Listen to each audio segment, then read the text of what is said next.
We are here having this press conference in Nassau County, a county which last week was named the safest county in the United States.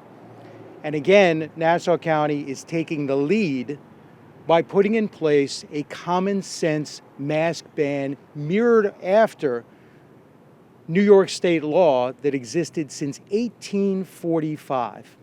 And the bill that I introduced back in May, and incidentally, a bill which I would anticipate that the governor would support because the governor came out in June, a month after the bill was introduced, of course, right after the close of session, to announce how we need to do something to put a mask policy back in place in the state of New York. That was 2 months ago. And what's happened in the interim? Nothing.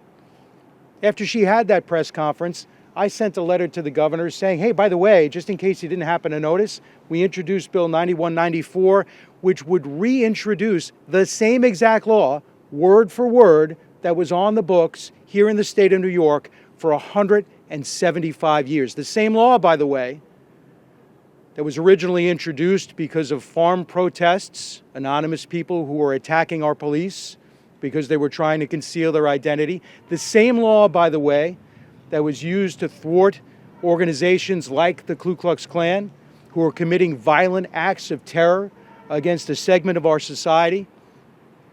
That's the law that we're looking to put back in place. Never received a response from the governor. Could have called a special session at any point in time during this entire summer in anticipation of what we expect will happen, hope will not, but expect will happen when campuses return to session and we start to see these protests again. So what we're doing today is calling for common sense, recognizing the leadership that Nassau County has shown by instituting a mask ban, a common sense policy not to thwart protest, but to ensure that when there are protests, that those protests do not turn violent. Because the reason for wearing a mask when you are engaging in a protest is not because you're concerned about your health. It's because you are trying to conceal your identity so that you cannot be identified when something turns violent. When, as happened at Columbia University, when all of a sudden the peaceful protest, I'm using air quotes for that, the peaceful protest all of a sudden turned into acts of violence, trying to take over Hamilton Hall, successfully taking over Hamilton Hall. And it's not just about college protests. For example, you had right at Hofstra University, not more than a few miles from where we're standing right now, outside of a high school graduation, 6 masked individuals actually shot 2 people attending that graduation. This is a law enforcement issue.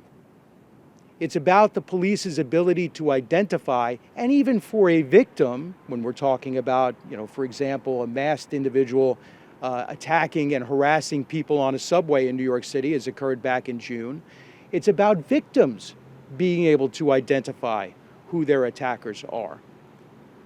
So this is not just an anti-Semitism issue, which it clearly is. And unmasking hate is not just about the Jewish community. Unfortunately, there is no shortage of hate with respect to a variety of communities here in this country. It's about making sure that both victims and law enforcement have the tools that they need to be able to hold people who commit crimes of hate, to hold people accountable when they commit criminal acts.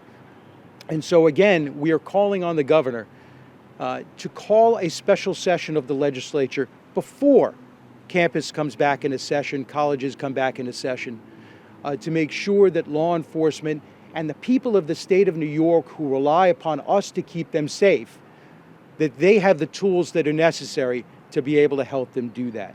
And I want to thank Jack Martins for his leadership on this issue, and as the chair of the New York Senate Republican Committee on Anti-Semitism, for his leadership, not just with respect to the mask bill, but with respect to a variety of common sense proposals which Republicans have introduced, which are sitting in committee, that the one-party rule up in Albany between the governor and Albany Democrats in the Senate and the Assembly have refused to move.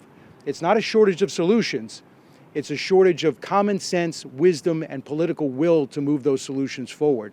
And we are calling on the governor to show leadership, not just with words, but with concrete action, by calling a special session of the legislature and forcing these issues like S9194 to be brought to the fore and brought to the floor for a vote.